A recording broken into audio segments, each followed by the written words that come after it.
Saudara kaum muslimin rahimakumullah, harta adalah amanat dan akan kita pertanggungjawabkan. Allah melebihkan rizki sebagian kita dari yang lain agar kita saling tolong menolong, bantu membantu. Nabi janjikan, siapa yang meringankan beban saudaranya muslim di dunia, Allah akan meringankan bebannya di akhirat nanti. Sebuah jaminan dari baginda Nabi.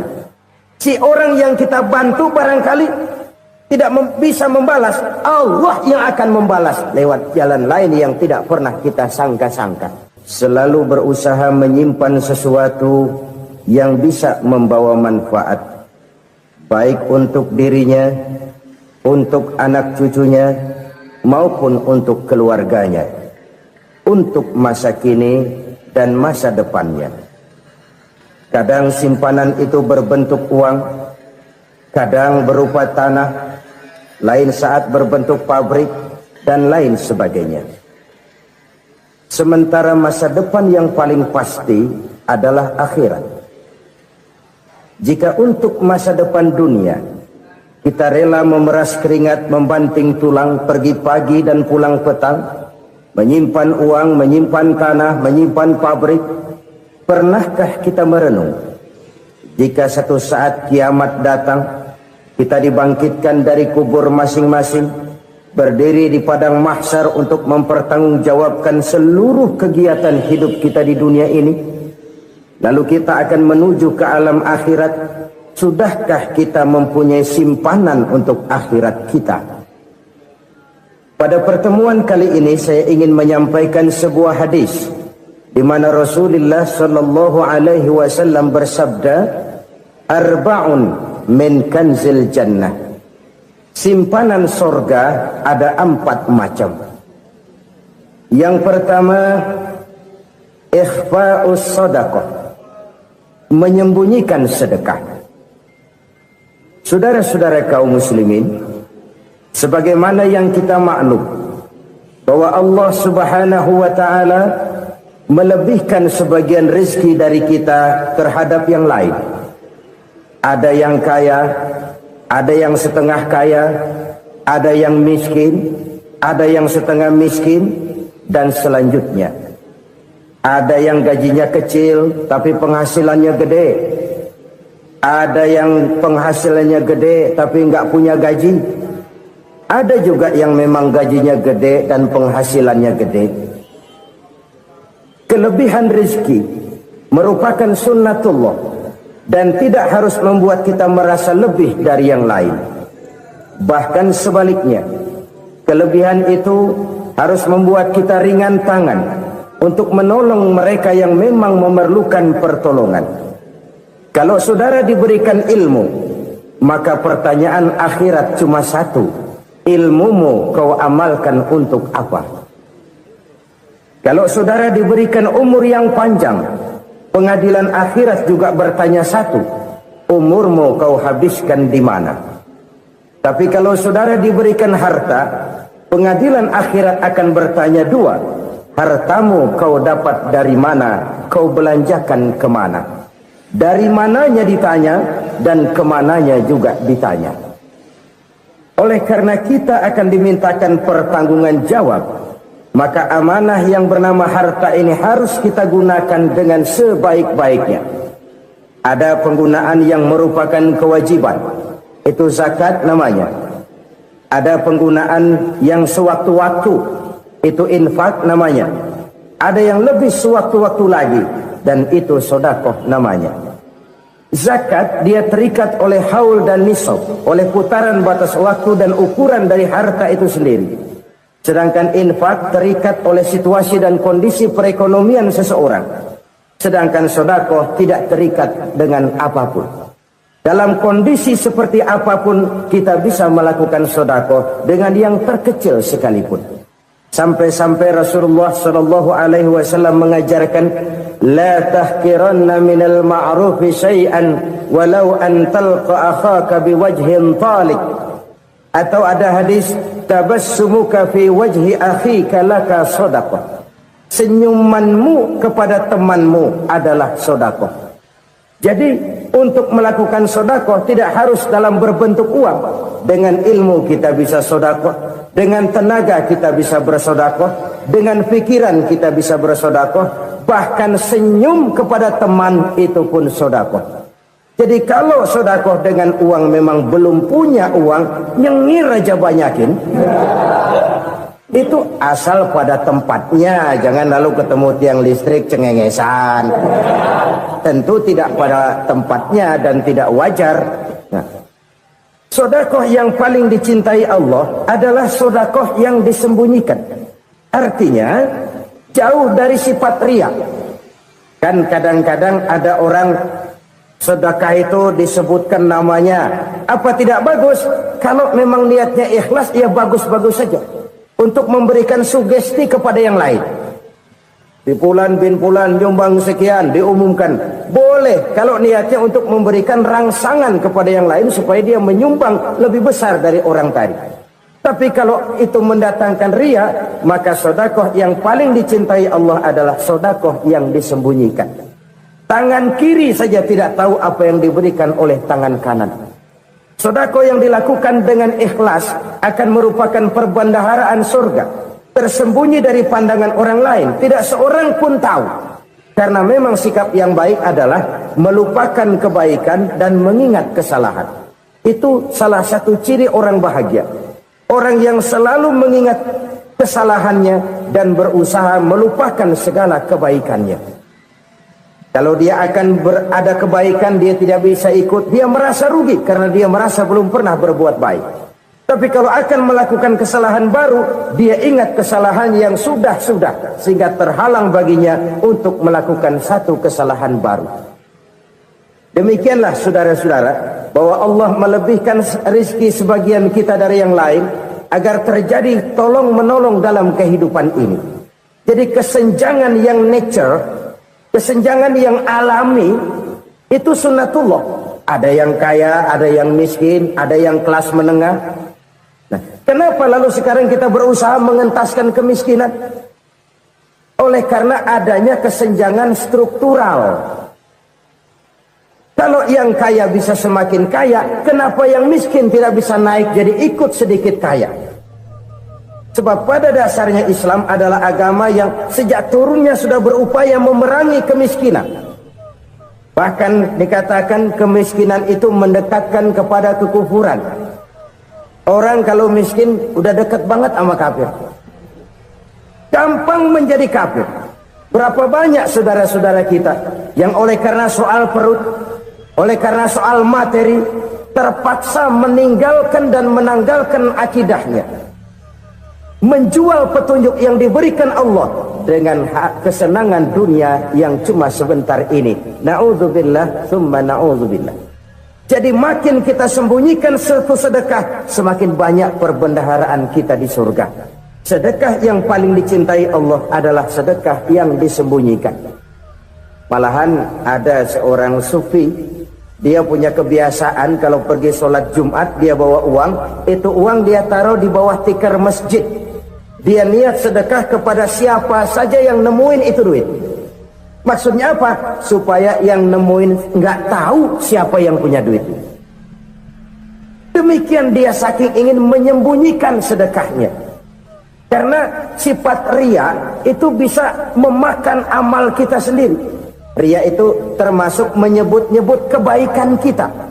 Orang yang suka nepuk dada, sedikit-sedikit ngitungnya kalau nggak gua. Tuh kalau nggak gua tuh yang belah situ, kalau nggak gua. Iya, kalau nggak lu kenapa emang? Orang yang suka menepuk jasa, tuh biasanya memang begitu, saudara-saudara. Kalau perang lagi berkecamuk, orang nggak sempat ngaku jadi pahlawan. Tapi begitu perang selesai, yang kagak kenal bedil ngaku pahlawan, mas. Itu sesuatu yang biasa. Oleh karenanya, orang-orang yang ikhlas dalam bersedekah, disembunyikannya sedekah itu Allah cinta betul. Malahan ada hadis memberikan jaminan, inna shadaqatal mar'il muslimi tazidu fil umri wa tadfa'u mitatas su'i. Sesungguhnya sedekahnya seorang mukmin tazidu fil umri, bisa menambah umur panjang, wa tadfa'u mitata su'i, dan menyelamatkan manusia dari mati secara su'ul khatimah. Jadi siapa yang kepengen panjang umur, banyaklah sedekah. Yang bosan hidup, pelit terus. Sedekah menambah panjang umur dan menyelamatkan manusia dari mati secara su'ul khatimah. Pak, katanya umur itu nggak bisa ditambah, nggak bisa dikurangin. Kapan? Kalau ajal sudah datang. Fa idza jaa ajaluhum la yastakhiruna sa'atan wa la yastaqdimun. Kalau ajal datang tidak bisa dimajukan, tidak bisa dimundurkan. Itu kalau ajal sudah datang. Tidak bisa lagi umur ditambah dikurangi, sudah datang. Tapi kalau belum datang, itu kan haknya Allah. Mau ditambah, mau dikurangi, hak prerogatif Allah. Sebagai pencipta manusia, Allah Maha Kuasa dan Maha Mampu. Sedekah ini menambah panjang umur dan menyelamatkan manusia dari mati secara su'ul khatimah. Itu orang mati kan sama ya, kondisinya mati, nggak nafas. Tapi hakikat mati kan lain-lain. Ada yang mati itu husnul khatimah, baik akhirnya. Misalnya lagi ngaji mati, lagi sholat mati, lagi sedekah mati. Ini yang dinamakan dengan husnul khatimah, baik di akhirnya. Sebaliknya ada yang su'ul khatimah, jelek di akhirnya. Ini yang jadi catatan akhir. Lagi nyekek botol, mampus. Lagi banting kartu, modar. Su'ul khatimah, jelek pada akhirnya. Sedekah menyelamatkan manusia dari mati secara su'ul khatimah. Dan kita semua kepengen mendapat husnul khatimah, jauh dari su'ul khatimah. Oleh sebab itu yang bisa menyelamatkan kita dari penyakit itu antara lain adalah sedekah yang disembunyikan, yang dikerjakan dengan ikhlas karena Allah, tidak karena kepengen dipuji orang, tidak karena ingin dikatakan orang pemurah. Sebab orang dermawan itu orang yang memberi tanpa harus diminta. Kalau masih harus diminta, ya belum dermawan namanya, masih harus diminta. Kalau nggak diminta ya tulus, lolos, polos. Saudara-saudara kaum muslimin rahimakumullah, harta adalah amanat dan akan kita pertanggungjawabkan. Allah melebihkan rizki sebagian kita dari yang lain agar kita saling tolong menolong, bantu membantu. Nabi janjikan, siapa yang meringankan beban saudaranya muslim di dunia, Allah akan meringankan bebannya di akhirat nanti. Sebuah jaminan dari baginda Nabi. Si orang yang kita bantu barangkali tidak bisa membalas, Allah yang akan membalas lewat jalan lain yang tidak pernah kita sangka-sangka. Ada orang tanya, Pak, ini ada orang nyumbang masjid sambil marah-marah, bagaimana?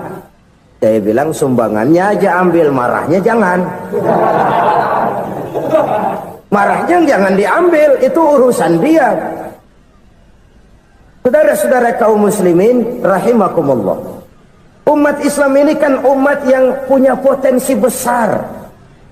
Kadang kita merenung, kenapa kadang-kadang pembangunan masjid kok lambat sekali? Kalau hotel hari ini peletakan pertama, bulan depan peresmian. Supermarket hari ini peletakan batu pertama, minggu depan peresmian. Tapi kalau sudah yang namanya masjid, kadang-kadang peletakan batu pertama sekaligus jadi batu terakhir. 3 tahun, 4 tahun, campur nebar jalak di jalanan, duit dijaring kayak ikan sepat. Apa tidak ada orang Islam yang kaya? Banyak. Apa tidak ada pengusaha muslim yang jadi konglomerat? Ada. Lalu yang belum banyak itu yang komit terhadap nilai-nilai agamanya. Akhirnya kita jatuh jadi umat yang lemah. Belum ada pengusaha konglomerat muslim buka pabrik supermi cap beduk misalnya umpamanya atau pabrik kecap cap sorban supaya identitas keislamannya sedikit kelihatan. Kita jatuh jadi umat yang lemah karena potensi tidak terinventarisir dengan baik. Kita ini ibarat kompor yang cuma matengin nasi orang lain. Potensi kita dimanfaatkan oleh orang lain. Ukhuwah Islamiyah kita baru terbatas kepada silaturahmi. Ukhuwah di bidang ekonomi kita lemah, ukhuwah di bidang kebudayaan kita lemah, apalagi ukhuwah di bidang politik kita lebih rapuh lagi. Padahal ukhuwah itu adalah totalitas kehidupan manusia, menyangkut ipolek sosbud, memerlukan nilai-nilai ukhuwah. Jadi oleh karena itu mari kita menyadari di dalam harta kita, walaupun kita yang cari pergi pagi pulang sore peras keringat banting tulang, di sana ada harta anak yatim, di sana ada hak masjid, di sana ada hak pesantren, di sana ada hak jihad. Berbahagialah seseorang apabila dia oleh Allah dijadikan keran. Keran itu menyimpan air, tapi tidak untuk dirinya, tapi disalurkannya kepada mereka yang memang memerlukannya. Saudara-saudara kaum muslimin rahimakumullah, ini yang pertama. Jadi perbendaharaan surga adalah menyembunyikan sedekah. Orang lain nggak tahu, kita pun nggak pernah ngitung-ngitung. Kita anggap lewat begitu saja, padahal itu deposit akhirat. Satu. Yang kedua, perbendaharaan surga itu apa? Wa kitmanul musibah, menyembunyikan kesulitan. Kadang orang takut menghadapi kesulitan, tapi makin kita merenung, hidup ini kan sebenarnya urusan. Takut sama urusan ya jangan hidup. Tandanya orang hidup itu kalau punya urusan. Urusan melupakan problem, problem sering menimbulkan kesulitan. Kesulitan bukan untuk ditakuti, tapi untuk diatasi dan dicarikan jalan keluarnya. Siapa sih orangnya yang nggak pernah sulit-sulit? Makin tinggi status sosialnya, makin gede urusannya.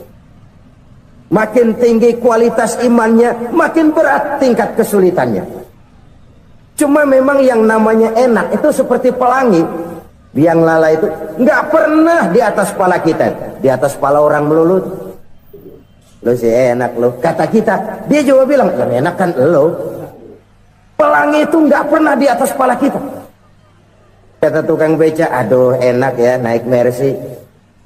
Kata tukang beca, apa yang di dalam mobil Mercy? Aduh enak bener tukang beca, di jok ngeringkuk ngorok pulas bener. Saya kamar pakai AC sejuk, tempat tidur sutra empuk, alga spring bed, kulak kulik nggak bisa pulas kalau belum minum Valium, belum tidur. Enak bener tukang beca, di jok ngorok nggak tahu wetan kulon. Di tukang beca bilang yang di Mercy enak, yang di Mercy bilang tukang beca enak. Inilah enak, nggak pernah di atas kepala kita, di atas kepala orang lain melulu enak itu. Nah saudara-saudara, yang merupakan perbendaharaan surga itu orang yang bisa menyembunyikan kesulitan, baik pribadi ataupun rumah tangga. Nih terutama rumah tangga yang jadi soalnya. Kadang-kadang kita ini kalau senang, sebaliknya kalau senang kita diam, kalem aja, cuek. Banyak banget duit kita bawaan, diam aja udah. Malah ketemu orang takut. Tapi begitu susah, sekampung tahu. Padahal Nabi mengajarkan perbendaharaan surga itu menyembunyikan musibah, menyembunyikan kesulitan.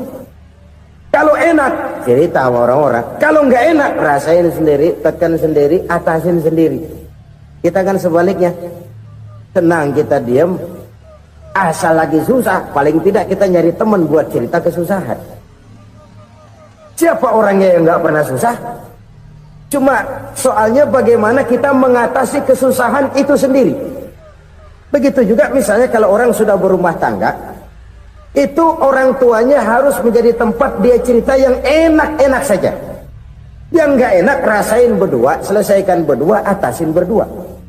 Jangan dibalik. Asal senang diam, giliran susah aja, maknya laporan. Terbalik. Bisa menjaga security informasi. Makan sama bayam, keluar diem, malah seluitan. Enak amat lo makan daging ayam. Security informasi. Saudara-saudara kaum muslimin rahimakumullah, ujian yang terberat itu yang pernah diberikan kepada para nabi para rasul, para aulia, para ulama, makin tinggi keimanan, makin berat bentuk kesulitan. Ayo saya kemukakan satu contoh saja. Ada seorang nabi yang kaya, nabi kaya, namanya Nabi Ayub. Iblis kalau orang begini kan keki, ibadahnya rajin, kaya. Nih yang kayak begini susah digodain. Kalau ibadahnya rajin, miskin, kali bisa disogok.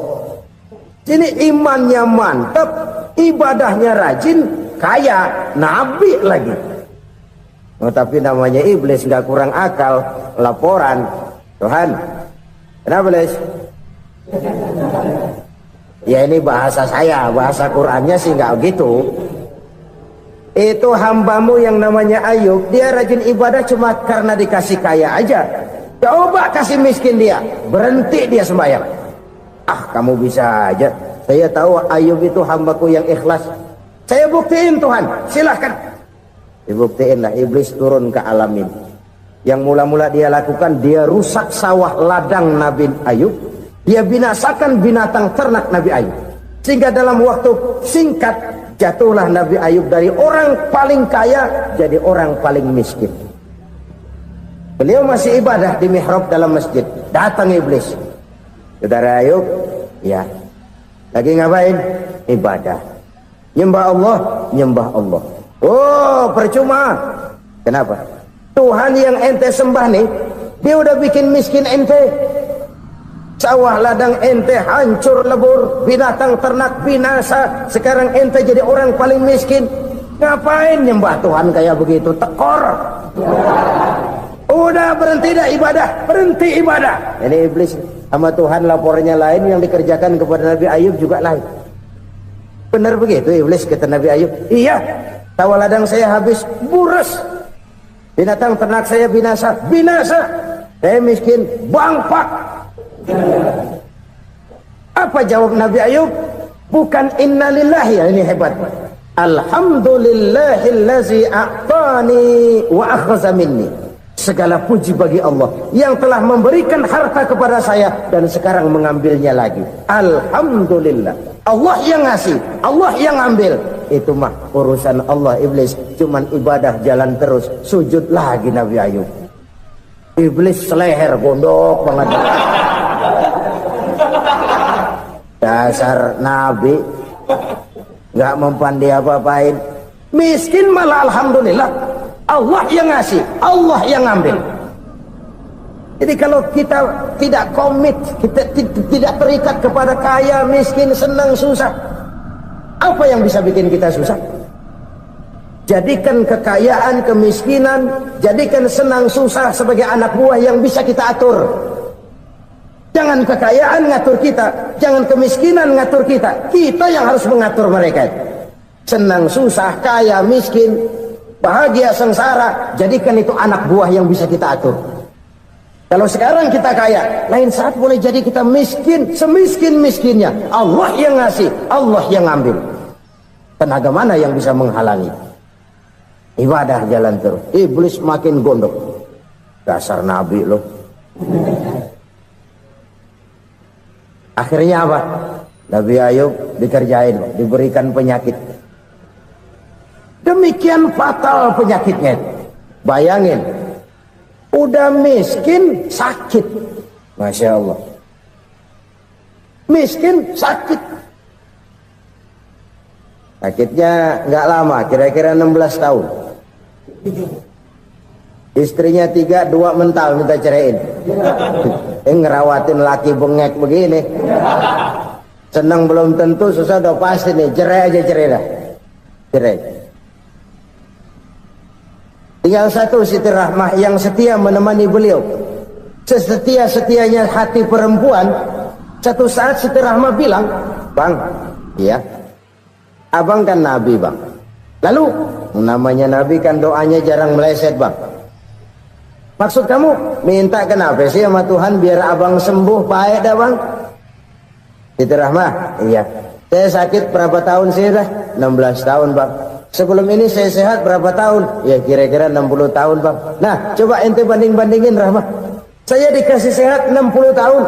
dikasih sakit 16 tahun, sudah nggak sabar mau doa kepada Allah minta sembuh. Saya malu kepada Allah. Diuji dengan yang luar biasa seperti ini, tidak mengganggu stabilitas kehambaannya. Dia tetap menghamba kepada Allah Subhanahu wa ta'ala. Saudara-saudara kaum muslimin rahimakumullah, kunci menghadapi kesulitan itu apa? Allah jelaskan dalam satu ayat, wa basyiris sabirin alladzina iza asabathum musibah qalu inna lillahi wa inna ilaihi raji'un. Gembirakan orang-orang yang sabar. Siapa mereka itu?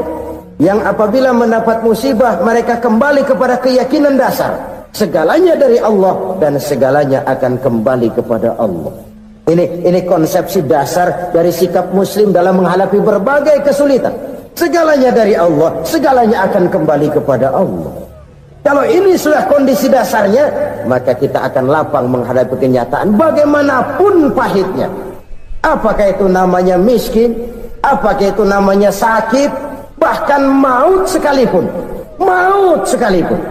Segalanya dari Allah, segalanya akan kembali kepada Allah. Ini sikap hidup, bukan sekedar ucapan.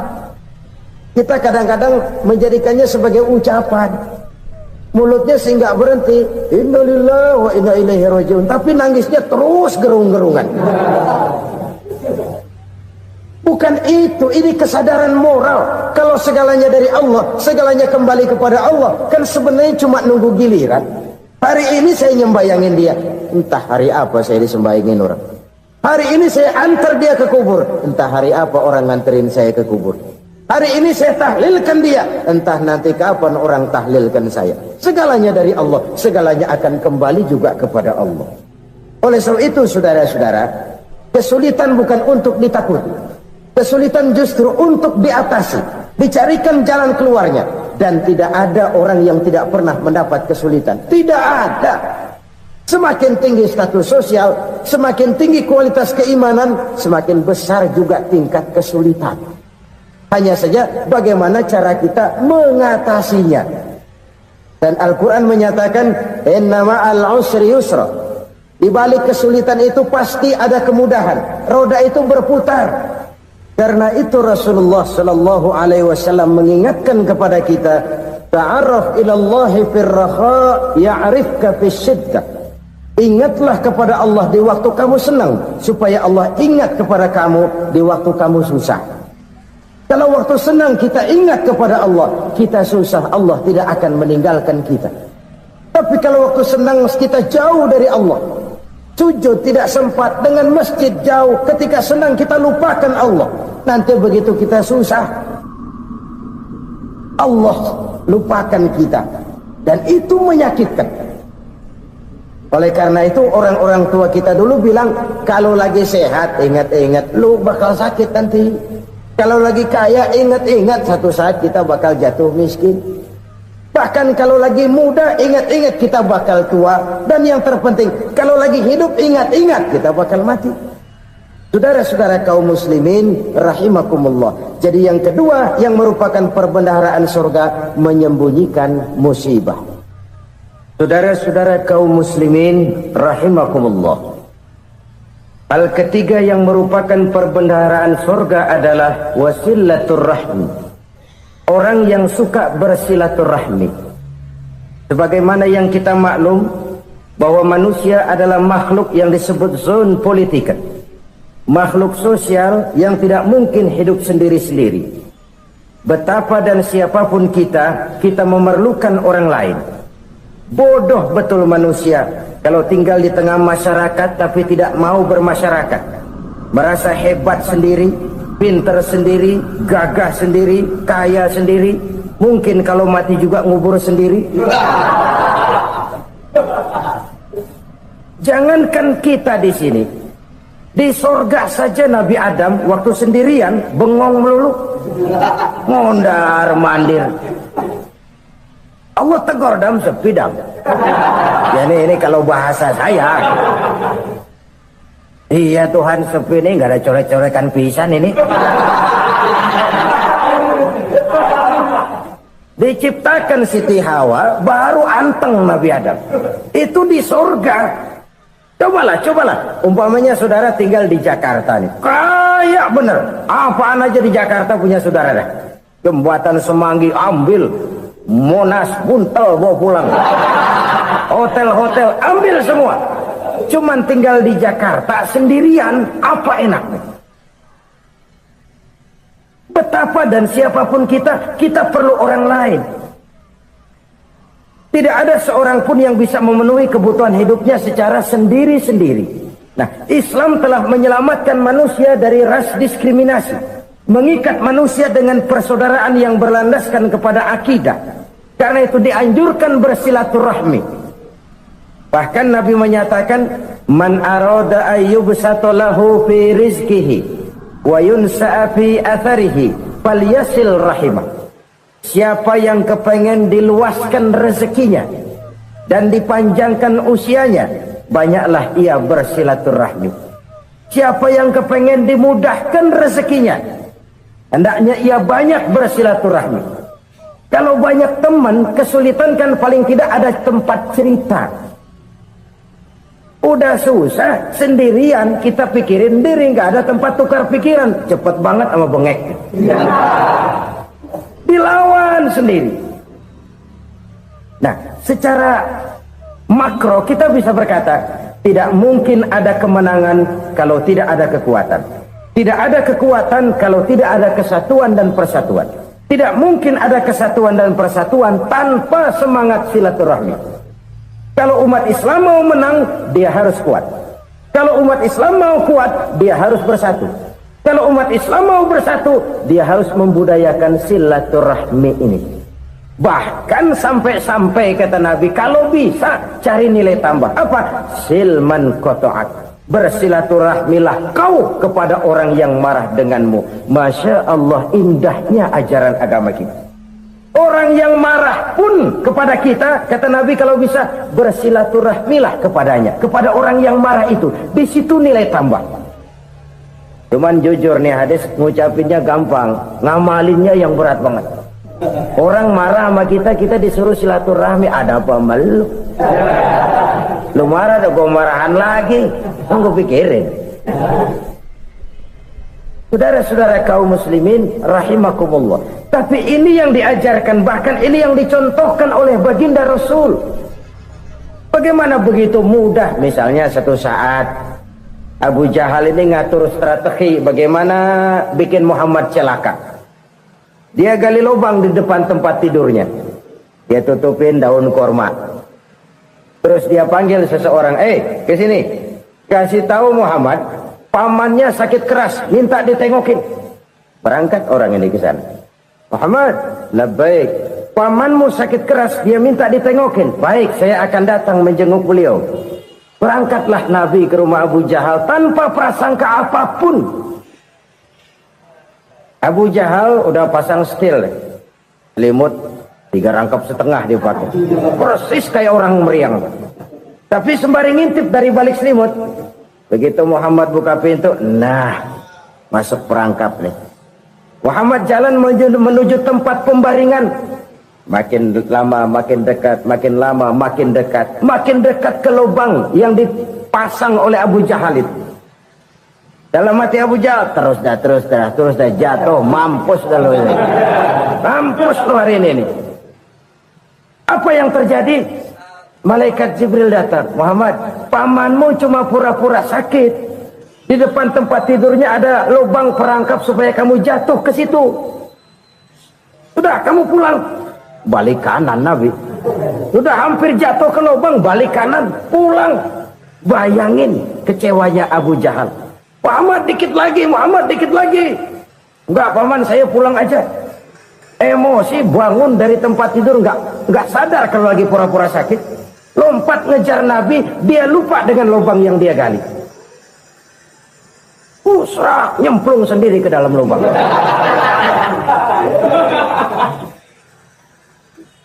Nabi terus berlalu. Ini terjadi keanehan. Jatuh ke lubang yang dia gali itu sebenarnya nggak terlalu dalam ya, antara 3-4 meteran lah. Tolong saya jatuh ke lubang ini. Datanglah pelayan-pelayannya itu. Angkat saya dari sini. Oh, yang ngulurin tambang. Satu gulung belum juga nyampe itu tambah. Kurang beli lagi ke warung. Sambung ulur lagi enggak juga bisa sampai. Wah ini kerjaan Muhammad ini. Tolong siapa salah seorang kamu ke rumah Muhammad, kasih tahu encangnya kecebur. Minta ditolongin. Sampaikan kepada Rasul. Kenapa? Pamanmu jatuh ke lubang, Muhammad minta tolong diangkatin. Tambang udah nyambung-nyambung gak nyampe juga. Ya, nanti saya datang, saya tolong.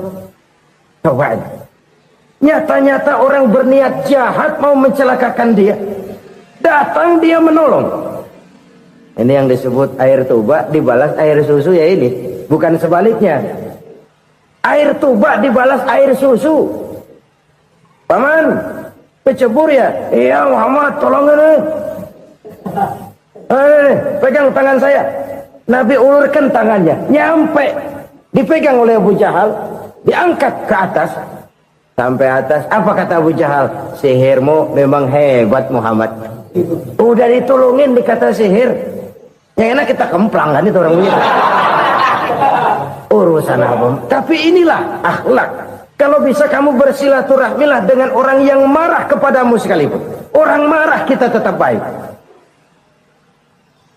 So, kalau kita berbuat baik sama orang yang memang baik, rasanya sih biasa-biasa aja.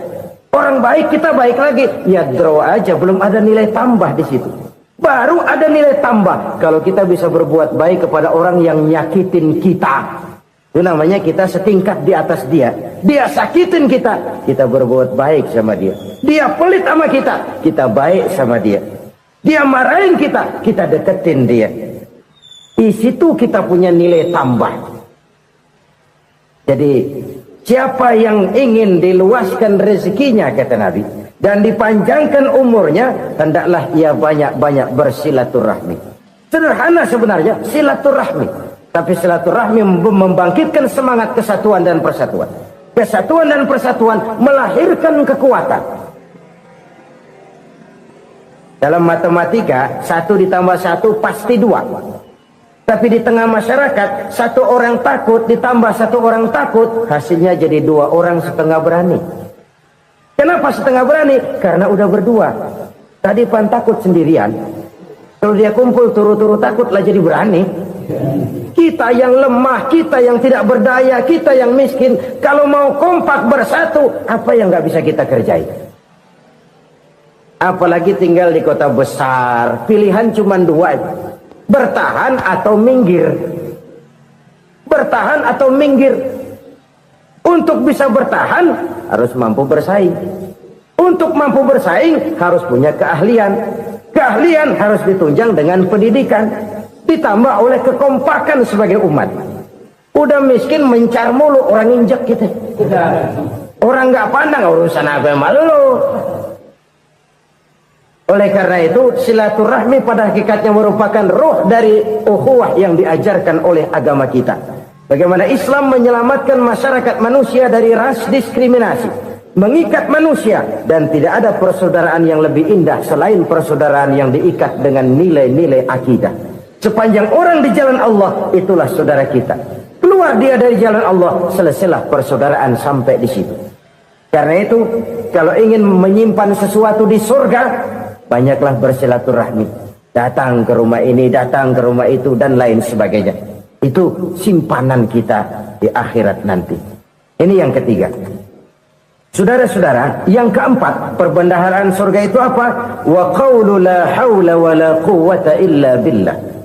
Ucapan la hawla wa la quwwata illa billah. Ibadah kan ada yang berat, modalnya besar. Bangun masjid berat, modalnya besar. Bangun rumah sakit berat, modalnya besar.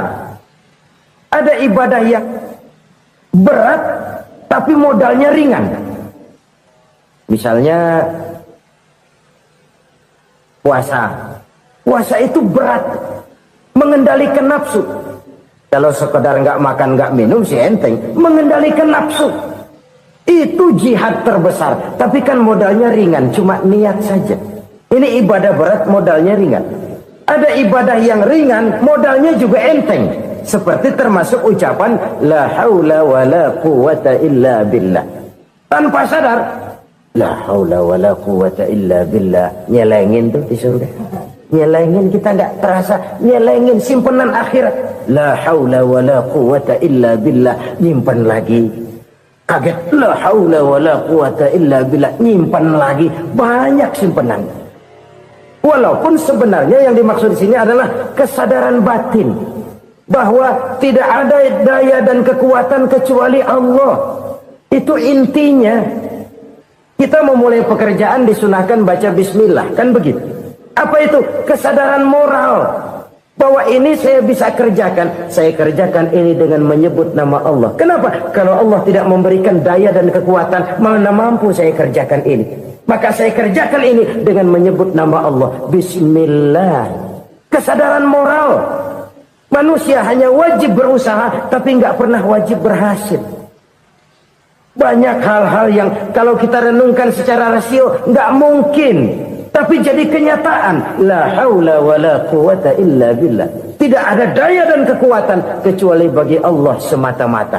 Kesadaran moral akan kelemahan dan keterbatasan makhluk bernama manusia. Kadang kita kagum dengan otak, tapi kita sering lupa sama yang bikin otak. Padahal bagaimanapun hebatnya otak, yang bikin otak pasti lebih hebat dari otak. Nggak percaya, silahkan otak-otakan. Inilah kecenderungan. Kita kagum dengan pesawat-pesawat mutakhir, bukan main, besi gede banget terbang itu. Alangkah hebatnya. Lalu apa yang bikin otak tidak lebih hebat dari itu semua? Kita puji laut, apa yang bikin laut tidak lebih hebat dari laut itu? La haula wala quwata illa billah. Tidak ada daya dan kekuatan kecuali Allah. Apa yang bisa kita lakukan kalau tidak karena daya dan kemampuan yang diberikan oleh Allah kepada kita? Lahirlah sikap tawadu, rendah hati, tidak melonjak menjadi angkuh dan sombong, sadar akan kelemahan dan keterbatasan diri. Sebagai makhluk yang diciptakan oleh Allah Subhanahu wa ta'ala. Jadi satu sisi ini ucapan yang berpahala, la haula, jadi wiridan. Pada sisi lain ini kesadaran moral, sikap mental, kesadaran batin bahwa yang punya daya dan kekuatan itu cuma Allah. Kita nggak pantas untuk sombong, sebab sombong itu pakaiannya Allah. Kita nggak sedang pakai pakaian Allah, kegedean. Dan makin kita renungi, makin terbentur. Apa sih yang bisa kita sombongin? Kita mau sombong apa? Kaya? Pintar? Itu kan semua relatif. Di atas langit masih ada langit lagi. Jadi oleh karenanya, marilah kita menyadari. Manusia hanya wajib berusaha, tapi tidak pernah wajib berhasil. Yang berusaha saja tidak wajib berhasil, apalagi yang tidak berusaha. Islam bukan agama orang pemalas yang selesai sholat lalu enggelohom, enggelenggem ayem-ayem. Tapi Islam bukan agama orang sombong yang setelah berusaha lalu tidak memerlukan Allah. Kita bisa saja bikin proyeksi, tahun sekian kita bakal panen besar menurut perhitungan otak. Tapi ada kejadian lain. Apa? Tikus ngambek. Habis itu dimakanin tikus, panen gagal. Proyeksi rasional gagal oleh tikus-tikus yang ngambek itu. Bisa saja terjadi. Tahun depan kita panen besar, urung. Kenapa? Musim panas panjang. Dan sekarang ini koran-koran bikin berita musim mengalami penyelewengan. Bukan cuma manusia yang nyeleweng sekarang ini. Musim pakai nyeleweng. Mestinya kan musim hujan udah selesai. Masih hujan-hujan juga. Musim. Nah sekarang kita boleh bikin proyeksi. Kita bakal panen besar. Tahu-tahu musim panas panjang. Sawah retak, air kering. Cari teknokrat yang paling botak. Suruh pendekin tuh musim panas. La haula wa la quwata illa billah. Inilah kesadaran moral. Saudara, saya teringat satu saat ada seorang konglomerat. Umurnya ya kira-kira 70-an. Satu saat dia ditanya oleh wartawan, "Pak, umur Bapak berapa sih?" "Ya paling 10 tahun." 10 tahun. 10 tahun. Anak bapak berapa orang? Satu saja. Satu. Harta bapak berapa? Ya paling-paling bangsa 7 juta kali. 7 juta? Iya. Pak, kenapa bapak bohongi saya? Bapak punya buku biografi. Koran-koran, majalah-majalah banyak memuat cerita riwayat hidup bapak. Saya tahu umur bapak 70. Kenapa bilang cuma 7 tahun? Saya tahu anak bapak 8. Kenapa cuma bilang 1? Saya tahu harta bapak miliaran, mungkin triliunan. Pabrik di mana-mana, bank di mana-mana. Kenapa bilang uang bapak cuma 7 juta? Nah, kata si konglomerat tadi, kamu benar nak, kamu benar. Umur saya kalau jumlahnya memang 70 nak. Cuman ingat-ingat saya, baru 7 tahun terakhir ini saya sujud. Baru 7 tahun terakhir ini saya berusaha dekat dengan Allah. Saya laksanakan perintahnya, saya jauhi larangannya. 7 tahun inilah rasanya yang ada nilainya di hadapan Allah. Yang 63 tahun matong, kelabu, kelem umur gue. Habis untuk maksiat, untuk munkarat. Maka ketika ditanya tadi, umur saya 7 tahun itu.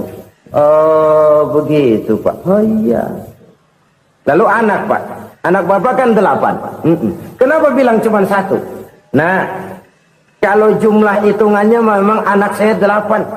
Tapi dari 8 orang ini rasanya cuma 1 nih yang bakal jadi buah hati, belahan jantung, pelanjut cerita, penerus sejarah, bakal jadi anak soleh yang akan mendoakan saya.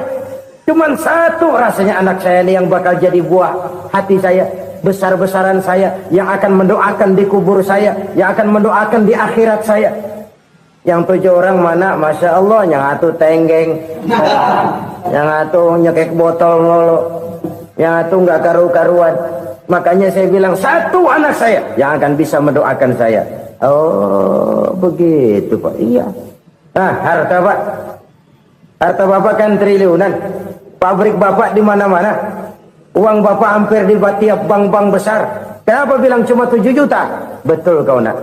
Harta saya kalau jumlahnya memang miliaran, triliunan mungkin. Tapi yang saya ingat baru 7 juta tuh yang saya belanjakan di jalan Allah. Saya nyumbang masjid, saya santuni yatim piatu, saya bantu pembangunan pesantren, saya bantu pembangunan rumah sakit Islam. Itu yang akan saya bawa pulang ke akhirat, yang 7 juta itu. Yang triliunan itu nanti akan diperebutkan oleh anak-anak saya sebagai waris saya. Jadi harta saya 7 juta itu yang bakal nemenin saya di akhirat, yang akan saya bawa pulang jadi teman saya. Saudara-saudara kaum muslimin, jangan-jangan orang tua itu adalah kita-kita ini. Jangan-jangan kita-kita ini adalah orang tua itu. Jangan-jangan itu potret dari diri kita masing-masing. Dari sekian umur yang diberikan Allah, berapa tahun yang ada nilainya di hadapan Allah. Dari sekian anak-anak yang merupakan amanah, berapa yang akan mendoakan kita sebagai orang tuanya menjadi anak soleh. Dari sekian banyak harta yang diberikan Allah, berapa yang akan kita bawa pulang menghadapnya nanti, yang kita belanjakan di jalan Allah. Ini sebuah potret kehidupan. Karena itu kita kembali kepada la haula wa la quwwata illa billah. Kita wajib berusaha, kita wajib berikhtiar. Selebihnya segala daya dan kekuatan hanya milik Allah saja semata-mata. Satu kesadaran batin dari setiap pribadi muslim. Setelah ia berusaha dan berikhtiar, ia menyerahkannya kepada Allah Subhanahu wa ta'ala. Jadi satu sisi ini merupakan wiridan ucapan yang mengandung pahala. Pada sisi lain ini merupakan sikap batin dari seorang muslim di dalam ia menghadapi realitas kehidupan ini. Saudara-saudara kaum muslimin rahimakumullah. Kalau ini kita jadikan satu basis kehidupan, maka ini akan menyelamatkan manusia dari kemungkinan tergelincir menjadi orang yang lupa diri dan lupa darat. Sebab itu Imamul Ghazali berpesan, jadidis safinah fa innal bahra amiq wa khuziz zad fa inna safara ba'id wa khaffifil hamla fa innal hamla sadid. Perbarui selalu kapalmu karena lautan sangat dalam. Bawa bekal yang banyak karena perjalanan ini sangat jauh. Ringankan beban, karena kebanyakan beban akan menyakitkan. Alangkah indah kalimat ini, alangkah dalam makna yang terkandung di sana. Perbarui selalu kapalmu karena lautan sangat dalam. Apa artinya ini? Jaga mentalmu baik-baik. Pelihara imanmu baik-baik, karena hidup penuh cobaan seperti lautan. Kita kalau berlayar di lautan kan kadang-kadang tenang, angin bertiup sepoi-sepoi basah. Jika malam datang, bintang gemintang bertabur menghias cakrawala. Rembulan memantulkan sinarnya dengan indah. Dalam keadaan begitu berlayar enak. Tapi lain saat ombak menggunung, halilintar menyambar, angin topan bertiup. Berapa banyak sudah saudara-saudara kita yang tenggelam di lautan dunia tanpa sadar bahwa dia belum sampai kepada pantai yang akan dituju. Berapa banyak sudah saudara-saudara kita yang tenggelam di lautan dunia ini tanpa sempat bangkit lagi. Dia menyangka sudah sampai kepada tujuannya. Hati-hati kapal jangan sampai bocor karena lautan sangat dalam. Iman ini jaga baik-baik karena hidup penuh dengan ujian. Wa khuzizat fa inna safara ba'id. Bawa bekal yang banyak karena perjalanan sangat jauh. Saudara mau ke Bandung, bawa duit. Saudara mau ke Surabaya, banyakkan lagi duitnya. Saudara mau ke Mekah, gepokan, iketan tuh duit, nggak lembaran lagi. Makin jauh perjalanan, makin banyak bekal yang harus kita bawa. Kalau saudara dari Jakarta mau ke Surabaya, kagak bawa duit berangkat juga, itu sih bukan berani namanya, nekat. Sampai Surabaya belum tentu, sengsara di jalan udah pasti. Kenapa? Nggak bawa bekal berangkat. Sama juga kita nih, misalnya belum sempat sembahyang, mati. Waduh, berani banget orang. Belum punya bekal, mati. Sengsara di jalan. Atau bekal tidak cukup. Dari Jakarta saudara mau ke Surabaya, bawa duit 500 perak. Paling jauh Cikampek nyampenya itu. Paling jauh itu. Antara jauhnya perjalanan dengan bekal yang saudara bawa tidak seimbang. Hidup ini perjalanan panjang. A walking tour. Dimulai dari alam arwah. Sebelum jasad diciptakan, roh diciptakan lebih dulu. Dari situ pindah ke alam rahim. Dari alam rahim pindah ke alam dunia. Dari alam dunia pindah ke alam barzah. Baru menuju akhirat. Satu perjalanan panjang. Kalau bekal tidak bawa, sengsara di jalan. Bawa bekal yang banyak karena perjalanan ini sangat jauh. Wa khaffifil hamla, ringankan beban karena beban itu cuma akan menyulitkan. Kalau bekal itu sih keperluan, tapi beban nggak kita perluin, cuma ngeberat-beratin. Apa ini beban? Dosa. Kecurangan, kebatilan, kezoliman, ketidakadilan, kesewenang-wenangan. Itu akan jadi beban kita di akhirat. Alangkah celakanya, perjalanan panjang, bekal tidak bawa, beban kelewat banyak. Alamat sengsara di jalan. Pahala tidak ada, dosa berlipat ganda. Na'udzubillah, summa na'udzubillah. Kalau kita rangkum nasihat Al-Ghazali dengan kisah si konglomerat tadi, kita akan mengambil kesimpulan. Pertama, bekal terbaik dalam menghadapi gejolak kehidupan ini tidak lain adalah iman. Yang kedua, pahala dan dosa. Dua hal kontroversial. Pahala adalah bekal, dosa adalah beban. Tapi kita sekarang kan tidak begitu terangsang kepada yang abstrak. Orang berlomba mencari yang konkret-konkret saja. Yang real. Kalau memang dosa, benjol dong. Kira-kira begitu. Kira-kira begitu. Persis orang Yahudi dulu. Orang Yahudi itu kan pernah minta kepada Nabi Musa. Ya Musa, lan nu'mina laka hatta narallaha jahrah. Musa, kami nggak bakal mau beriman kepada Allah kalau belum kami lihat Allah ada nongkrong di depan kami. Kalau memang Tuhan ada, taruh dong di depan kami. Mau yang konkret-konkret saja. Kalau memang dosa, benjol dong. Kalau memang pahala, berasa dong. Orang terangsang kepada yang real, yang konkret-konkret saja. Karena itu untuk mengejar dosa orang mau bayar, tapi untuk mengejar pahala walaupun tidak bayar orang segan. Ini yang dikatakan oleh Nabi, kamu mengharapkan ke surga tapi kamu berat melaksanakan sesuatu yang bisa membawa kamu ke surga. Kamu ingin jauh dari neraka tapi tiap saat kamu lakukan perbuatan-perbuatan yang justru menjerumuskan kamu ke neraka. Idda'aitum an-najata minan nar wa ramaitum fiha anfusakum. Kamu ingin selamat dari neraka, tapi kamu lemparkan diri kamu ke neraka. Kamu ingin masuk surga, tapi berat sekali kamu melakukan perbuatan-perbuatan yang bisa menyampaikan kamu di surga. Saudara-saudara kaum muslimin rahimakumullah. Jadi hal keempat yang merupakan perbendaharaan surga adalah la haula wa la quwwata illa billah. Satu sisi ini merupakan ucapan yang memperberat timbangan akhirat. Pada sisi lain ini merupakan sikap hidup seorang muslim. Kesadaran batin yang sangat dalam bahwa tidak ada daya dan kekuatan kecuali Allah.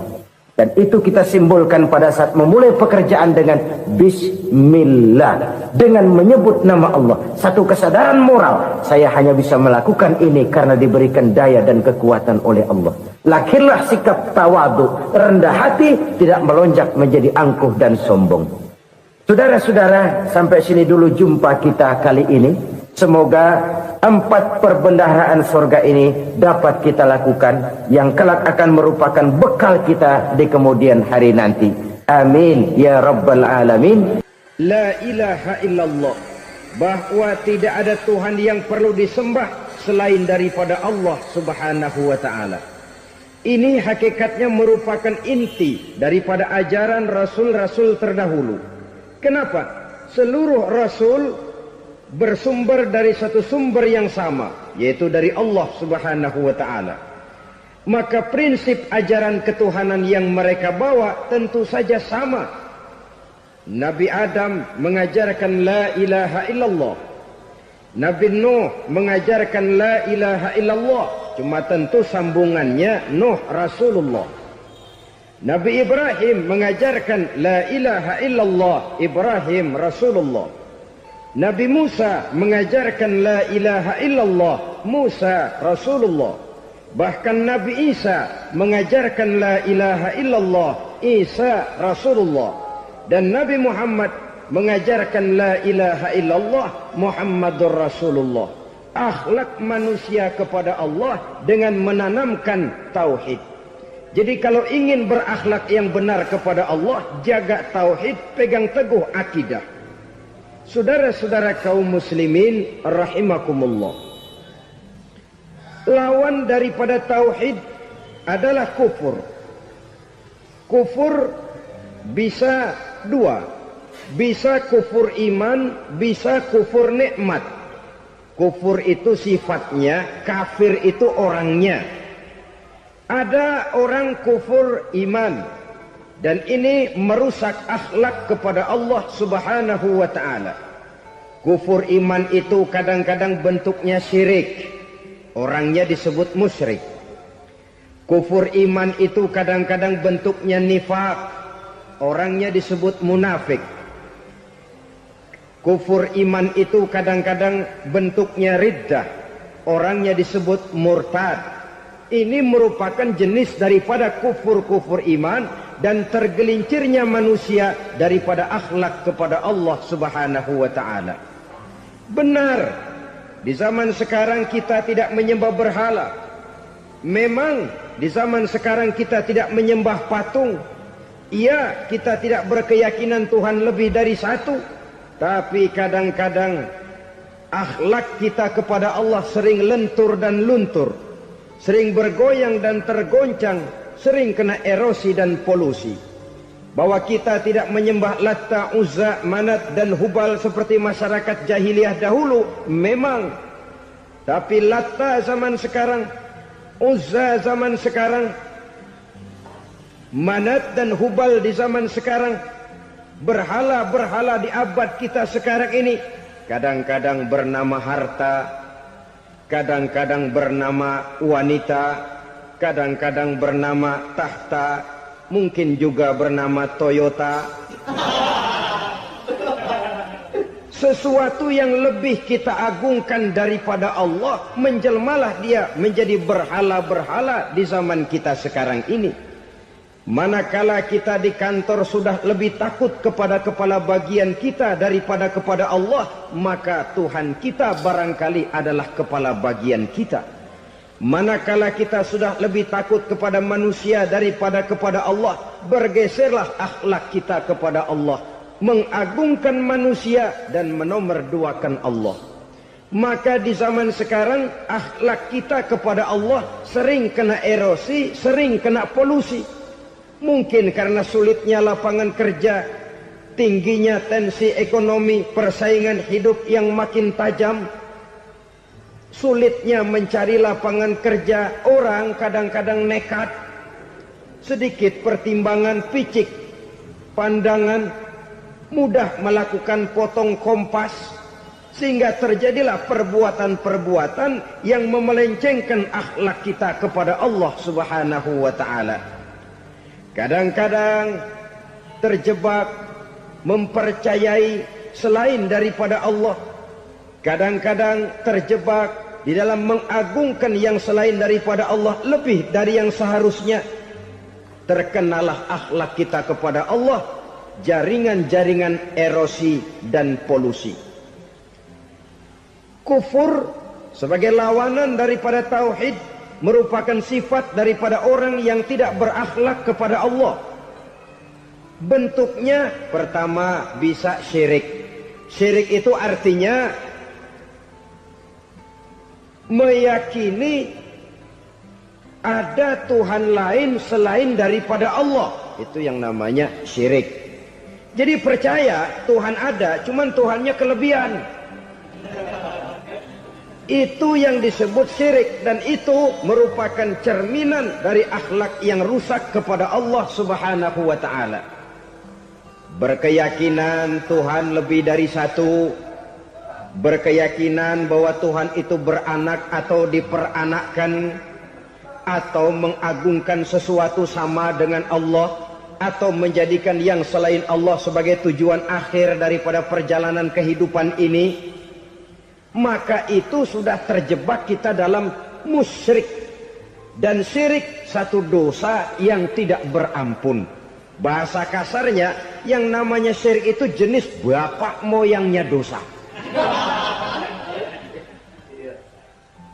Saudara-saudara, sebab itu saya pesan, kalau memang terpaksa, biasanya yang tinggal di kota-kota besar itu kalau tidak kepengen dosa kan susah.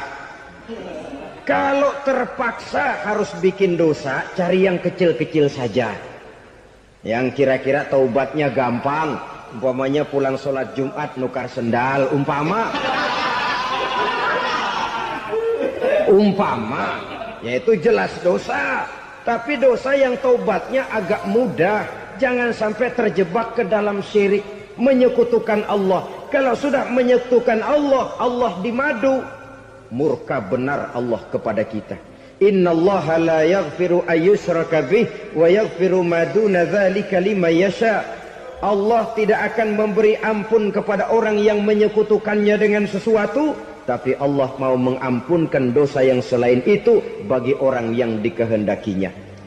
Jadi orang-orang yang sudah terjebak syirik, menyekutukan Allah, meyakini ada Tuhan lain selain daripada Allah, meyakini Tuhan beranak atau diperanakkan, bagaimanapun baiknya mereka di dunia, bagaimanapun sosial jiwanya, bagaimanapun pemurah tangannya memberikan santunan dan pertolongan kepada orang lain, kalau sudah syirik, seluruh nilai kebaikannya akan tidak ada gunanya lagi.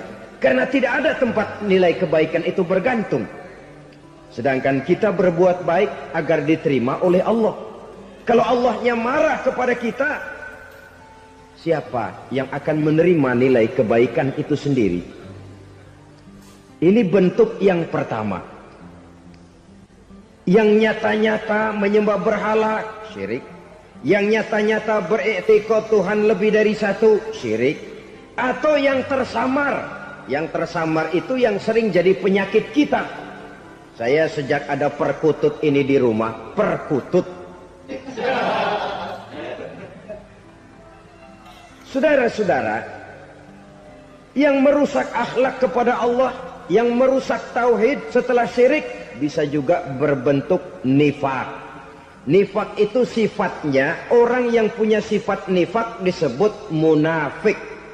Asal katanya dari nafakun. Nafakun itu satu lubang yang punya dua muka, seperti goa, ada tempat masuk, ada tempat keluar. Maka munafik orang yang punya dua muka. Kalau bahasa kita, pandai bermain minyak di atas air. Manis jika berhadapan, balik belakang lain bicara. Sehingga apa yang dinamakan nifak, kata Imam Ali Al-Jurjani dalam kitab ta'rifatnya, izharul imanu bil lisan wa kitmanul kufri bil qalbi. Menyatakan, menampakkan iman dengan lidahnya, tapi menyembunyikan kekafiran dalam hatinya. Dengan kata lain, lidahnya mah iman, hatinya mah kafir. Padahal hati itu yang dilihat, padahal hati itu yang dinilai.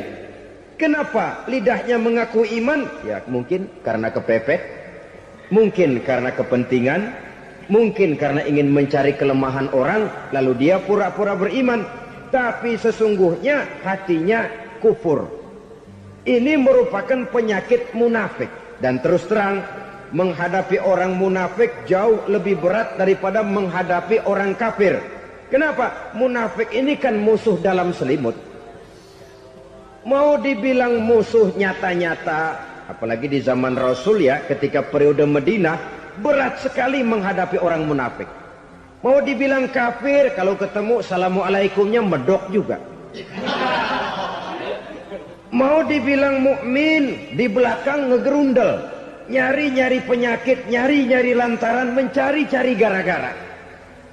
Kalau kafir jelas kafirnya, kalau musyrik jelas musyriknya. Tapi munafik, di depan kita dia mengaku beriman, di belakang kita dia caci maki kita. Maka demikian rupa watak orang munafik, Allah benci betul. Sampai dalam Quran orang munafik itu divonis innal munafikin fid darkil asfal minan nar. Orang-orang munafik di dasar jurang neraka yang paling bawah, keraknya neraka. Saudara-saudara kaum muslimin rahimakumullah. Sebab munafik sangat berbahaya. Membahayakan umat, membahayakan agama. Di depan kita mereka ngaku pura-pura beriman. Kalau pidato luar biasa, memuji agama setinggi langit, menampakkan seolah-olah dia orang yang dekat dengan agama. Saudara-saudara, agama penting, agama mutlak. Tapi yang ngomong begitu agamanya apa? Remeng-remeng. Cuma sekedar lipstick, cuma sekedar dekorasi, cuma sekedar kamuflase buat ngibuli orang lain. Dia mengaku beragama, mengatakan agama mutlak, menganggap agama penting, seolah-olah memperhatikan benar tentang tatanan kehidupan beragama, tapi sebenarnya di hatinya tidak lebih berkecamuk penyakit-penyakit kufur. Maka sifat munafik ini termasuk menodai tauhid. Artinya merusak akhlak kita kepada Allah Subhanahu wa ta'ala. Sifat yang ketiga yang juga merusak akhlak kita kepada Allah dinamakan riddah. Riddah itu sifatnya, orang yang punya sifat riddah disebut murtad. Murtad keluar dari Islam. Keluar dari Islam tentu tadinya di dalam Islam. Oleh satu perbuatan dia bisa menjadi murtad. Misalnya tadinya dia iman benar kepada Allah, tapi melarat. Kadang-kadang sehari masak, 3 hari libur. Akhirnya oleh kesulitan ekonomi dia tidak kuat. Ada yang menawarkan kebaikan, dibawain supermi, dibawain obat-obatan, diberikan beras. Goyah imannya. Keluar dia dari Islam, ikut agama orang yang memberikan pertolongan kepadanya, memilih kesenangan sebentar dengan mengorbankan kebahagiaan yang kekal. Maka orang semacam itu riddah sifatnya, murtad orangnya, keluar dari Islam. Dan yang menyebabkan kita murtad bukan cuma orang nyata-nyata memproklamirkan diri keluar dari Islam lalu mengikuti agama orang lain. Bukan cuma itu. Mengakui ada Rasul lagi sesudah Nabi Muhammad bisa menyebabkan kita murtad. Mengingkari nikmat Allah bisa menyebabkan kita murtad. Meyakini semua agama benar bisa menyebabkan orang menjadi murtad. Meragukan kesempurnaan dan kelengkapan Al-Quran bisa menyebabkan orang jadi murtad. Mengingkari sunnah bisa menyebabkan orang menjadi murtad. Banyak hal-hal yang bisa mendatangkan penyakit riddah dan membuat pelakunya menjadi murtad. Dan ini menodai akhlak kita kepada Allah Subhanahu wa ta'ala. Itu tadi kufur iman, saudara-saudara. Nyata-nyata mengingkari Allah, baik dalam bentuk syirik, nifak ataupun riddah. Kufur yang kedua dinamakan kufur nikmat. Apa itu kufur nikmat? Sitru nikmatil mun'im au ya'malu fi mukhalafatil mun'im. Menutup-nutup nikmat Allah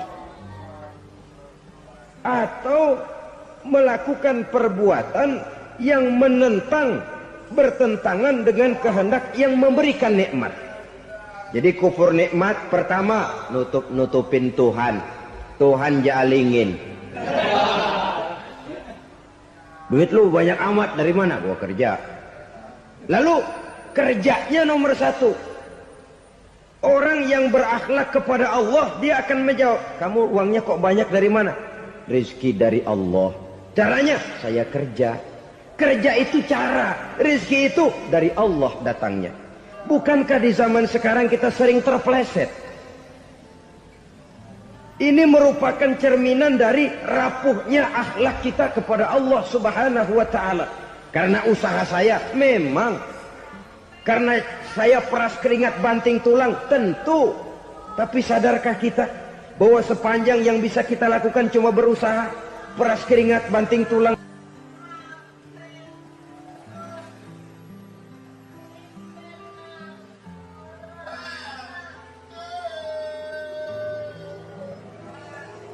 Soal rizki, soal jodoh, soal maut, kitakah yang mengatur?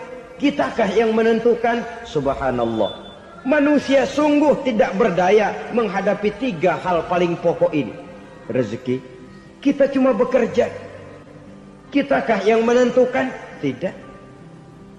Kita berusaha saja, rezeki belum pasti dapat. Apalagi kalau kita tidak berusaha. Jangan terjebak dalam fatalisme. Belum perang udah nyerah. Emang dasar rezeki datangnya dari Tuhan, gak usah kerja, dan ntar juga kalau dia datang. Dari mana datangnya? Kerja saja belum tentu dapat rezeki, apalagi kalau tidak kerja. Yang jelas usaha perlu kepastian, itu urusan Allah. Ini akhlak kepada Allah Subhanahu wa ta'ala. Jodoh juga begitu. Kita berusaha, kita berupaya, Allah menghendaki lain, lain jadinya. Maut juga begitu. Siapa sih yang pengen ngadepi maut? Siapa sih yang pengen mati? Siapa sih yang pengen ketemu malaikat Israel? Tidak seorang pun kalau ditanya, kecuali mereka yang putus asa ya. Kalau otaknya masih normal, mau mati mesti belakangan dulu dari dikit. Tapi yang satu itu, saudara, kalau dia sudah datang, tenaga mana yang bisa menolak? Kalau dia sudah berkunjung, kekuatan mana yang bisa menghindar? Kalau dia sudah ingin bertemu, kemana kita bisa melarikan diri? Manusia sepanjang yang dia lakukan hanya berusaha, tapi kepastian, ketentuan dari Allah Subhanahu wa ta'ala. Orang yang kufur nikmat, nutup-nutupin Allah. Dia merasa rezekinya adalah mutlak peras keringatnya. Seolah-olah Allah nggak punya peranan apa-apa di situ.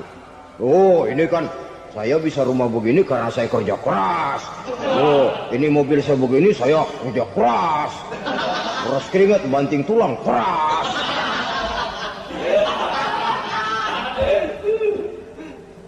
Saudara-saudara kaum muslimin rahimahkumullah. Jadi menutup-nutupi Allah. Akibatnya nanti Kalau dia berhasil, Allah ketutupan. Kalau dia gagal, orang lain dicaci maki, dicari kambing hitam. Nah, kambing hitam kan mahal. Karena orang sering cari-cari kambing hitam. Jarang orang mau jujur kalau bertemu kesulitan lalu mencari sebab pada dirinya sendiri. Yang paling enak ya nyalain orang. Lo begitu. Orang lain yang paling enak kita salahin. Au ya'malu fi mukhalafatil mun'im, atau dia melakukan sesuatu yang tidak sesuai dengan kehendak yang memberikannya nikmat. Diberikan kita tangan, mulut sih nggak berhenti. Terima kasih Tuhan, alhamdulillah saya dikasih tangan. Cuma nih tangan enteng mat nabokin orang mulu. Itu sudah mukhalafatul mun'im, bertentangan dengan kehendak yang memberikan nikmat. Diberikan harta, mulutnya mah basah. Terima kasih Tuhan, alhamdulillah dikasih harta. Tapi pelitnya minta ampun. Kikir, koret, medit. Ini juga termasuk kufur nikmat. Mempergunakan suatu nikmat bertentangan dengan kehendak daripada yang memberikan nikmat itu sendiri. Saudara-saudara kaum muslimin rahimakumullah. Oleh karenanya kufur iman memang lebih bahaya daripada kufur nikmat. Tapi jangan lupa, kufur nikmat bisa menyeret orang kepada kufur iman. Dan kalau Allah udah dialingin, Tuhan sudah dinomor duain, lama-lama kenapa dia tidak mendewakan dirinya sendiri? Mendewakan pangkatnya, mendewa-dewakan otaknya, mendewa-dewakan kemampuannya. Pada awalnya dia memang cuma kufur nikmat, tapi lambat laun kalau ini tidak diobati, secara pasti orang akan mengarah kepada kufur iman. Bisa berbentuk syirik, bisa berbentuk nifak, bisa berbentuk riddah. Saudara-saudara, oleh karena itu menjaga akhlak kepada Allah mutlak penting. Sebab apa? Kita tidak berakhlak kepada manusia saja, kita dikucilkan dari pergaulan. Kalau kita tidak berakhlak kepada Allah, dikucilkan oleh Allah. Hadis qudsi menyatakan, man lam yashkur ala na'ma'i wa lam yasbir ala bala'i falyakhruj min tahtis sama'i falyatlub rabban siwaya. Kata Allah, siapa orang yang tidak mau bersyukur terhadap nikmat yang aku berikan kepadanya dan tidak mau sabar terhadap ujian yang aku berikan kepadanya, falyakhruj min tahtis sama'i, persilahkan saja keluar dari kolong langitku. Waliyatlub rabban siwaya, tolong cari Tuhan lain selain daripada aku. Murka Allah, diusir, cuman gak kedengeran aja. Siapa yang tidak mau syukur terhadap nikmatku, siapa yang tidak mau sabar terhadap ujian yang aku berikan kepadanya, persilahkan keluar dari kolong langitku ini, cari Tuhan lain selain aku. Langit Tuhan yang punya, Tuhan kita lawan, diusir dari kolong langit, mau pindah ke kolong mana?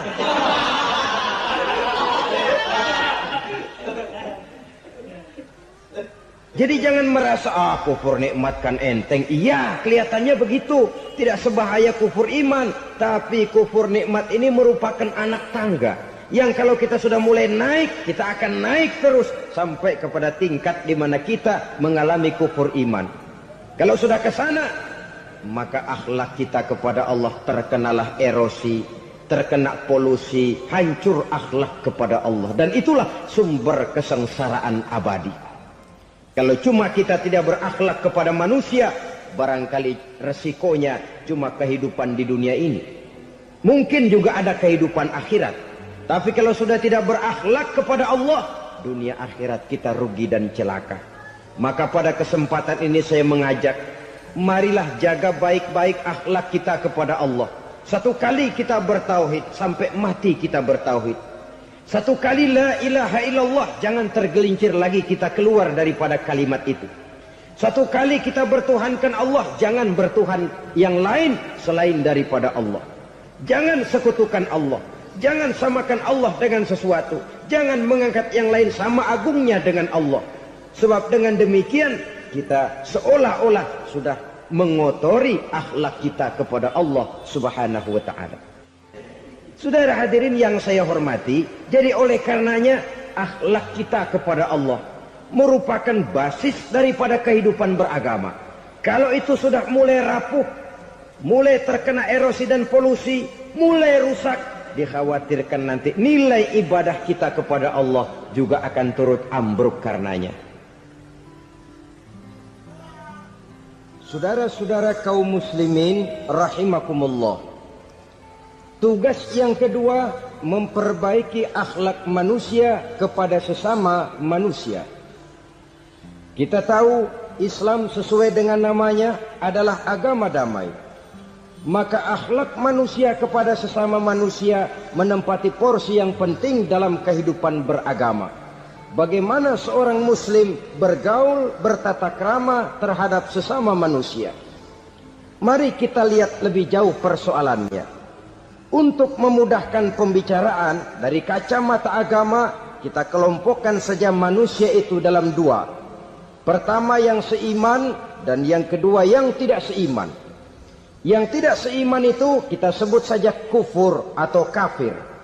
Nah, kepada yang kafir pun kita diajarkan untuk berakhlak.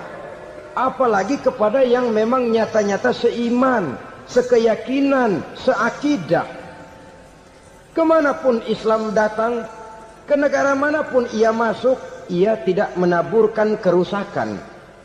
Jadi tidak benar kalau orang pernah itu menggambarkan, saking sentimennya seorang orientalis pernah menggambarkan Nabi Muhammad di tangan kirinya Quran, di tangan kanannya pedang. Menggambarkan seolah-olah Islam dikembangkan dengan kekerasan. Sebenarnya tidak sama sekali.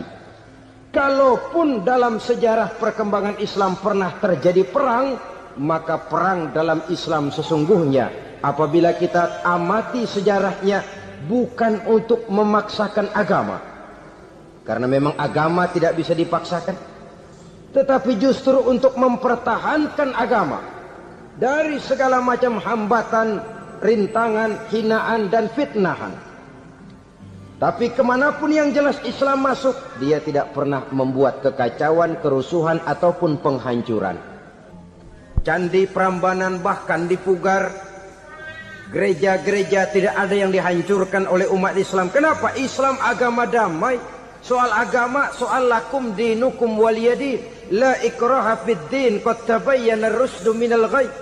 Tidak ada paksaan dalam beragama, sebab nyata yang benar dengan yang tidak benar. Belum pernah ada orang kafir masuk ke perkampungan orang Islam lalu dikejar-kejar, diteriakin kafir, kafir, sunatin.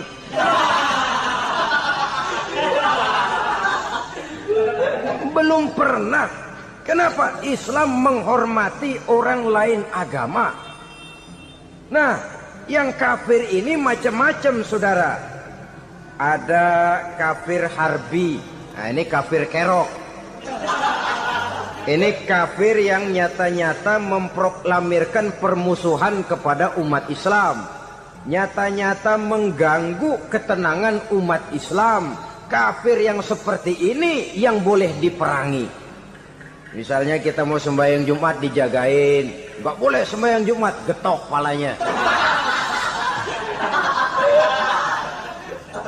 Kafir harbi artinya tantangan perang datang dari mereka, bukan kita yang mulai, mereka yang buka front. Prinsipnya umat Islam tidak boleh mencari-cari musuh, tapi pun tidak boleh lari kalau ketemu musuh. Musuh jangan dicari, ketemu jangan lari. Karena itu kesan seolah-olah umat Islam ini teroris, umat Islam ini destroyer, umat Islam ini sering menimbulkan keonaran, kerusakan. Sungguh satu fitnahan yang sangat keji. Umat Islam adalah umat yang cinta damai. Islam di masa perkembangannya masuki Eropa melalui Selat Gibraltar, Jabal Tariq, memasuki Spanyol. Islam tidak pernah meruntuhkan gereja. Islam tidak pernah membunuh orang-orang Nasrani. Bahkan Islam mewariskan peradaban dan kebudayaan yang begitu tinggi nilainya di bidang ilmu pengetahuan. Sampai ketika itu Barat banyak mengkaji ilmu pengetahuan dari dunia Islam. Buku-buku berbahasa Arab diterjemahkan ke bahasa Yunani, dipelajari oleh para cendekiawan di negeri barat sana. Mereka mengambil manfaat yang banyak dari masuknya Islam ke Eropa. Sementara gereja tetap berdiri dengan megahnya. Kuil-kuil tempat peribadatan tidak satupun yang diusik-usik. Kenapa? Islam agama yang cinta damai. Asal dia tidak diganggu, asal kehormatannya tidak dihinakan. Jadi kafir harbi, kafir yang nyata-nyata nantang perang, ngajak berkelahi. Itu kafir yang nyari penyakit. Kafir harbi ini boleh diperangi dengan catatan mereka yang memang mulai. Yang kedua, kafir zimmi. Kafir zimmi, kafir yang hidup di tengah mayoritas muslim, tapi mereka mau hidup dengan aman, damai, tenang. Mereka wajib dilindungi. Bahkan Nabi pernah memberikan satu jaminan, man azazimmiyan faqad azani. Siapa yang mengganggu orang kafir zimmi sama saja dengan mengganggu saya. Kehormatannya dijaga, harta bendanya dilindungi, anak istrinya pun dilindungi. Dan ini jadi kenyataan. Saudara bisa lihat di negara-negara yang mayoritas penduduknya beragama Islam, orang-orang kafir di luar Islam hidup dengan tenang, aman, damai. Di Saudi Arabia, di luar tanah haram, di luar Mekah dan Madinah, banyak orang-orang kafir mencari nafkah. Mereka tenang, aman, dilindungi undang-undang. Begitu di Mesir, begitu di negara Indonesia yang berdasarkan Pancasila ini. Kehidupan beragama menimbulkan gairah, rukun, tenang, aman, damai, sepanjang tidak saling ganggu, tidak saling usik, menghargai orang yang sudah beragama, tidak menjadikan penganut suatu agama sebagai sasaran dari dakwah agama lainnya. Saudara-saudara kaum muslimin rahimakumullah. Jadi memang oleh Al-Quran kita dianjurkan asyidda 'alal kuffar ruhama bainahum. Tegas kepada orang kafir, kasih sayang kepada sesama muslim. Tapi tegas bukanlah berarti marah-marahan, bukan berarti musuh-musuhan, bukan ngajaki perang. Tegas dalam arti punya garis tentang kehidupan beragama, lakum dinukum waliyadin.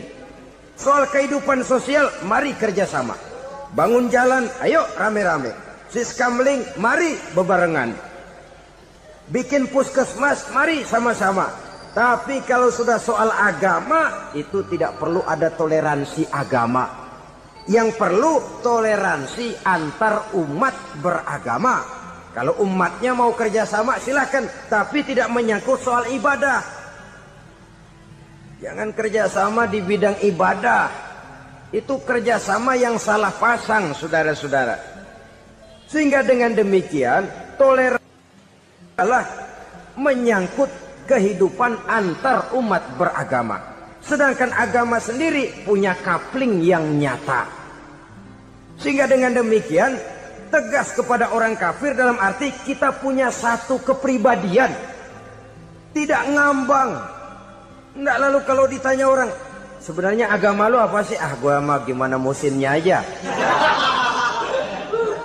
Agama pakai musim kayak rambutan. Akhirnya ya begitu, musim-musiman. Ke masjid kelihatan, ke gereja hayo, ke candi nongol, ke apa? Bingung malaikat bagaimana nyatetnya nih bocah ini. Di mana aja ada. Kita punya satu kepribadian. Saya muslim dan garis saya ini, lakum dinukum waliyadi. Bagi Tuhan persilakan agama Tuhan, bagi kami agama kami. Kami hormati Tuhan, Tuhan hormat kepada kami. Tapi soal agama, kaplingnya jelas. Kerjasama, mari urusan muamalah, bidang sosial. Yuk kita siskamling sama-sama dengan orang lain agama. Mari jaga kerukunan, kesatuan, persatuan, kekompakan. Perbaiki jalan yang rusak, mari sama-sama.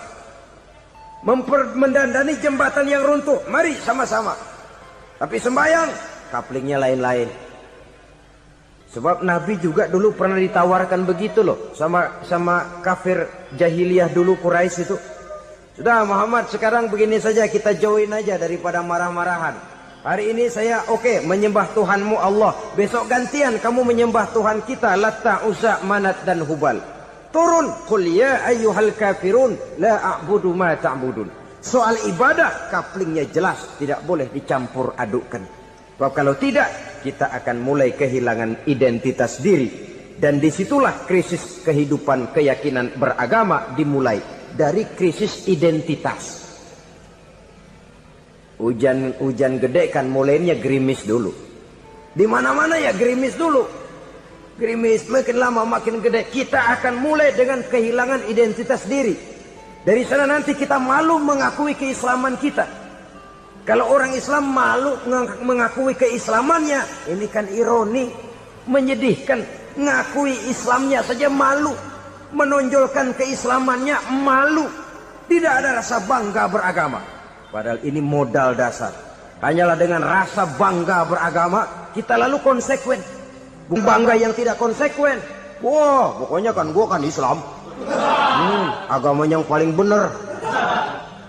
Tapi hidupnya sendiri jauh dari tuntunan Islam. Itu bangga yang tidak beralasan, bangga yang tidak perlu dibanggakan sebenarnya. Kebanggaan yang membuat kita konsekuen dan dekat dengan kehidupan beragama. Jadi dengan demikian saudara-saudara, kepada non-muslim kita juga harus berakhlak.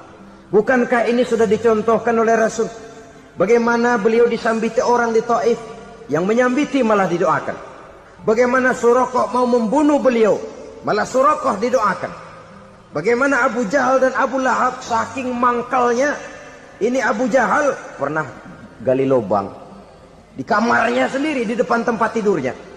Setelah dia gali lubang, ditutupin pakai keraras korma. Lalu dia tarik selimut, belagak meriang. Dia pesan pesuruhnya, bilangin Muhammad encangnya meriang. Pamannya sakit, minta ditengokin. Nabi dengan segala husnuzonnya berangkat nengokin. Abu Jahal dari balik selimut ngintip. Itu dia Muhammad, itu dia tuh. Dia tuh masuk Dani, masuk. Mulai dia jalan, senang Abu Jahal. Terus. Begitu ke pelosok, masuk ke lubang, gue pendem terus dah. Memang niatnya mau mencelakakan Nabi. Sudah tinggal beberapa langkah lagi Nabi akan berjalan ke arah lubang itu. Malaikat Jibril ngasih tahu, Muhammad, Abu Jahal pamanmu cuma pura-pura sakit. Di depan tempat tidur itu ada lubang sudah dia gali untuk menjerumuskan kamu. Sudah balik pulang. Balik badan Nabi. Sudah hampir mau melangkah, kakinya malah muter pulang. Abu Jahal yang lihat Nabi sudah hampir jatuh nggak jadi, balik pulang. Lupa kalau lagi sakit.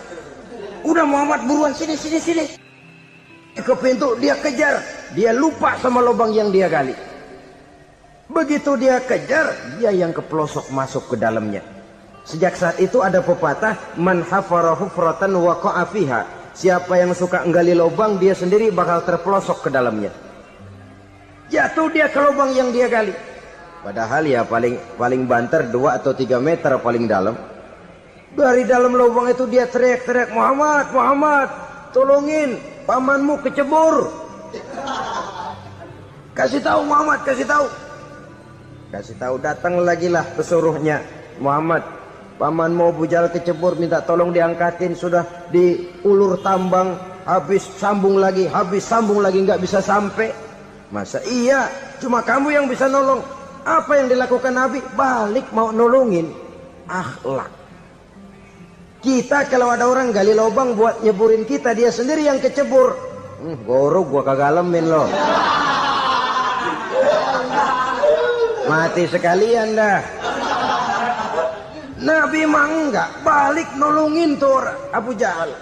Kenapa paman kecebur? Iya Muhammad, tolong, tambang udah diulur-ulur, sambung-sambung nggak sampai. Aduh kasihan paman, nih pegang tangan saya. Nabi cuma ulurin tangan, nyampe dipegang oleh Abu Jahal. Diangkat ke atas. Nyampe atas, apa kata Abu Jahal? Tambang bergulung-gulung nggak nyampe, kamu cuma pakai tangan doang kok bisa Muhammad, hebat banget sihirmu. Mukjizat dia bilang sihir, udah ditolongin nyelak lagi, kan yang enak kita injak palanya. Orang dulu bilang wah katanya nolongin anjing kejepit, udah selesai ditolongin malah yang nolong digigit. Para hadirin yang saya hormati, kepada orang-orang kafir kita harus berakhlak, menghormati mereka, tidak memaksakan satu keyakinan dalam batas-batas yang ditolerir oleh agama, yaitu pada masalah-masalah sosial dan muamalah. Itu kepada non-muslim. Jangan takut ngadepin susah. Hidup nih keras, kerja keras, perseringat banting tulang. Ya Bu. Satu. Yang kedua, contoh dari Nabi, orang yang paling bersih hatinya Rasulullah, orang yang paling baik akhlaknya Rasulullah, orang yang bahkan sudah dapat jaminan ampun dari segala dosa Rasulullah. Tapi orang yang kalau sholat malam sampai bengkak kakinya karena rajin sujud Rasulullah. Aspek ibadah